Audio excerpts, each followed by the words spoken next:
Hi everyone. Today we're going to talk about quieting our minds and our bodies and how important it is to have some quiet time. Before we get started on the devotion, take this time together to play the quiet game. Somebody says go, and when they do, everybody has to stay quiet. The first person to talk or to make noise loses the game. Have fun. Welcome back. I hope that was fun. For some people, they love that game because they enjoy the quiet.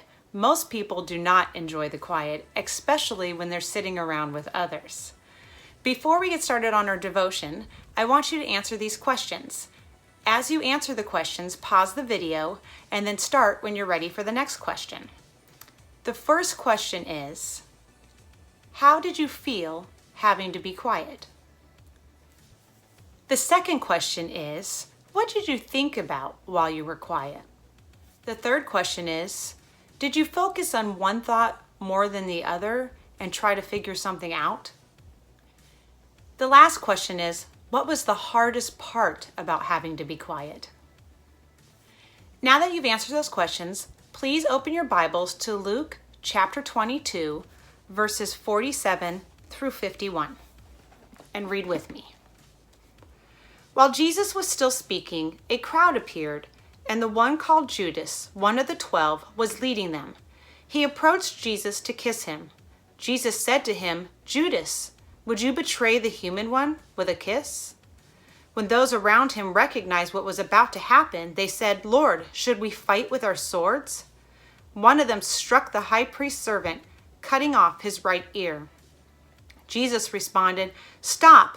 No more of this!" He touched the slave's ear and healed him. I chose this story because I want to talk about being impulsive, having an impulsive reaction. Here the disciples had spent a lot of time with Jesus. They had learned how to be loving and kind towards even their enemies. And when faced with fear and anger, somebody cut somebody else's ear off. Can you believe it? And Jesus was like, "What are you doing? Have you not learned anything?" But we're human and we react in ways that we shouldn't sometimes. This is why I want to talk about being quiet.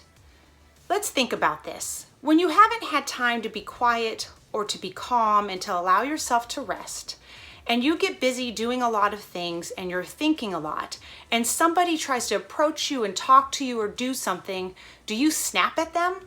Or has that happened to you? Has someone done that to you, snapped at you in the middle of doing something?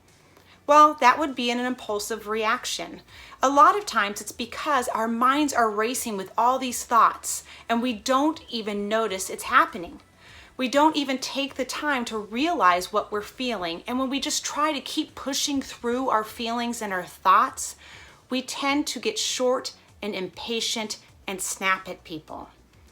That's why we have to take time to quiet our minds and our bodies. And I know how hard that can be. I restarted this video 5 times just trying to find some quiet. So I know it's difficult, but you have to keep trying. There are also things you can do to help your mind and your body calm down.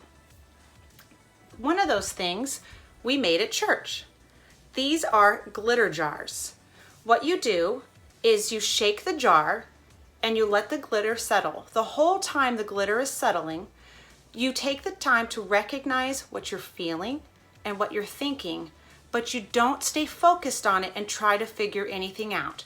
You let your feelings and your thoughts come and you let them go. And during that time as well, you take deep breaths. This also helps your body calm down. So it would be like this.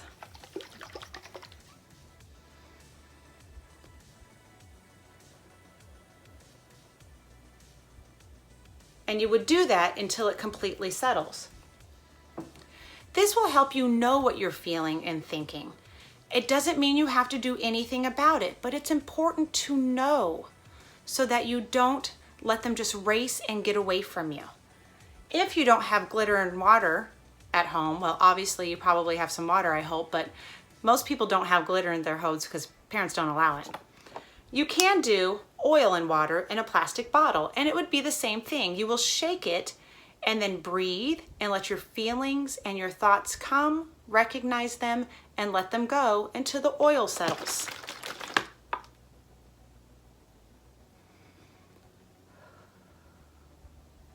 It takes mostly water and just a little bit of oil. If you have feathers at home, you can throw them up in the air, and the whole time that they're floating down, you do the things I just showed you to do. Or if you have a balloon, you can blow it up and then let the air out slowly, which might give you a little giggle, so try not to do that. Let the air out slowly and do the things I just showed you to do. These are only some of the activities you can do to let your mind and your body rest. This way, you find inner peace and you're able to live at peace with others. Do this several times a day, and even during some of those times, take that time to pray and give God your thoughts and allow your mind to be filled with good thoughts. Now I'd like you to turn to the book of Isaiah, chapter 26, verse 3. Those with sound thoughts you will keep in peace because they trust in you. As you're starting to take note and to recognize those things that you're thinking and you're feeling, not only does your peace, your inner peace and your peace with others increase, but your trust in God increases. This is very important, especially right now, but any time in your life that you're facing a lot of stress or struggle or just overthinking anything, which we all do throughout every day. Please make sure that you take time every day, even if it's once a day. Whatever it takes, find the quiet. Be quiet. Pause and be still. Peace be with you.